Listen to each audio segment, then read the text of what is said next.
नमस्कार शेतकरी मित्रांनो, आज आपण विलास पाटील सोंडोली तालुका शाहूवाडी जिल्हा कोल्हापूर यांच्या आपण ऊस क्षेत्रावर आलो.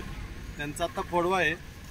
त्यांनी खोडव्याला आपलं भट्टी स्पेशल समृद्धी मॉल जे आहे सोंडोलीतलं तिथून आपण भट्टी स्पेशल त्यांचं घेतलेलं आहे आणि त्याच्यानंतर त्यांना काय रिपोर्ट दिसले ते आपण थोडक्यात त्यांच्याकडून समजून घेऊ. आता आपण खोडव्याला हे वापरले बरोबर का? आता खोडवा तुटून गेल्यानंतर काय खत वापरलं? भट्टी स्पेशल खत वापरलं ना? बरं, किती? एक बॅग? 3 बॅग वापरले.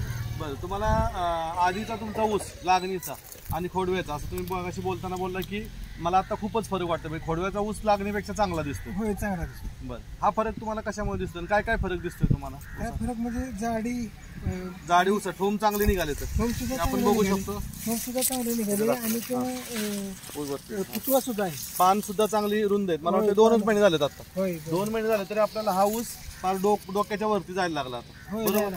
बरं, 2 महिन्यात तुम्हाला जी ऊसाची वाढ दिसते, अपेक्षित वाढ ही चांगली वाटते. चांगली वाटते. बरं, ही जी वाढ तुम्हाला मिळाली ती या वृंदावन भट्टी स्पेशल खतामुळे मिळाली की अजून काय बदल केले? दुसरे मी काही सुद्धा खत वापरले नाही, फक्त हे भट्टी खत आहे ना तुमचं तेच वापरले. फक्त भट्टी स्पेशल आणि थोडाफार प्रमाणात युरिया. हो, युरिया फक्त 2 पोती युरिया वापरले. 2 पोती युरिया एवढंच वापरलं एवढं. आणि हा फरक तुम्हाला भट्टी स्पेशलचाच वाटतोय? भट्टी स्पेशल 100%. ओके, म्हणजे भट्टी स्पेशल हे खत ऊसासाठी चांगलं काम करते.